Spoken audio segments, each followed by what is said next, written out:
আজ আমি দুর্দান্ত স্বাদের পুঁইশাক ভাজি করব। এভাবে পুঁইশাকটা ভাজি করলে গরম ভাতের সাথে খেতে অসাধারণ লাগে।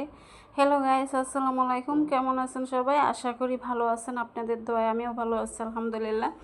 তো এখানে এক আঁটি পুঁইশাক কেটে ধুয়ে পরিষ্কার করে নিয়েছি। নিয়ে একটা কড়াইয়ে বসিয়ে দিয়েছি চুলায়।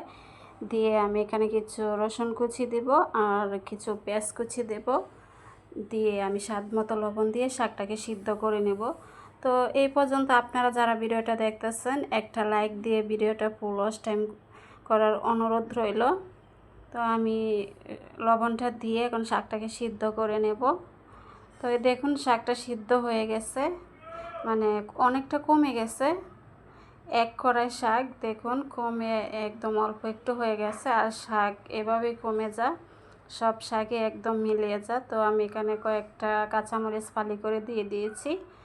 কাঁচামরিচটা আগে দিইনি, আগে দিলে একদম শাকের সাথে সিদ্ধ হয়ে যাবে, সেই জন্য আর ঝালটা বেশি উঠে যাবে, তাই পরে দিয়েছি। তো এই পর্যায়ে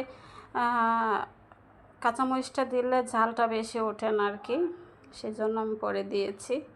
দিয়ে পানিটা শুকিয়ে যাওয়া অবধি আমি জাল দিয়ে নেব, সিদ্ধ করে নেব শাকটাকে। তা শাকটা সিদ্ধও হয়ে গেছে, আবার পানিটাও টেনে গেছে দেখুন। আর শাকটা সবুজও রয়ে গেছে। এখন আমি শাকটাকে বাগার দিয়ে নেব। এই জন্য এখানে 3-4টা শুকনো মরিচ আমি কুচি করে দিয়ে দিয়েছি, দিয়ে ভেজে নিচ্ছি একটা কড়াইয়ে।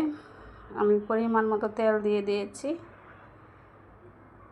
এখন আমি মরিচটাকে ভেজে নিচ্ছি। নিয়ে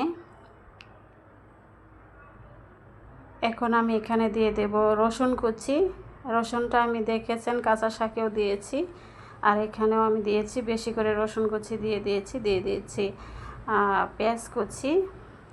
দিয়ে আমি এখন রসুন আর পেঁয়াজটাকে ভালো করে ভেজে নেব।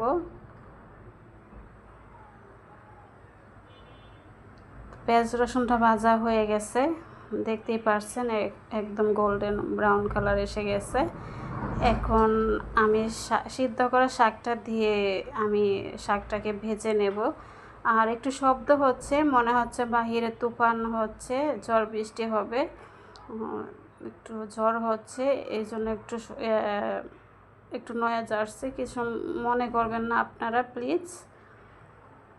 তো দেখুন শাকটা কিন্তু আমি ভেজে নিয়েছি। আর এই শাকটা দেখতেই পাচ্ছেন কালারটাও খুব সুন্দর এসেছে, খেতেও কিন্তু অসম্ভব মজা হয় এই শাকটা এভাবে রান্না করলে। তা আপনারা কমেন্টে জানাবেন এর শাক রান্নাটা কেমন হয়েছে। যদি ভালো লাগে তাহলে আমার চ্যানেলটা সাবস্ক্রাইব করে আমার পাশে থাকার অনুরোধ রইল। আর যারা সাবস্ক্রাইব করে দিয়েছেন আপনাদেরকে অসংখ্য অসংখ্য ধন্যবাদ। আপনারা পাশে থাকলে তবে আমি এগিয়ে যেতে পারবো ইনশাল্লাহ। আর আপনাদের মূল্যবান সময় দিয়ে আমার ভিডিওটা দেখার জন্য অসংখ্য অসংখ্য ধন্যবাদ। আর এই দেখুন শাকটা আমি উঠিয়ে নিচ্ছি।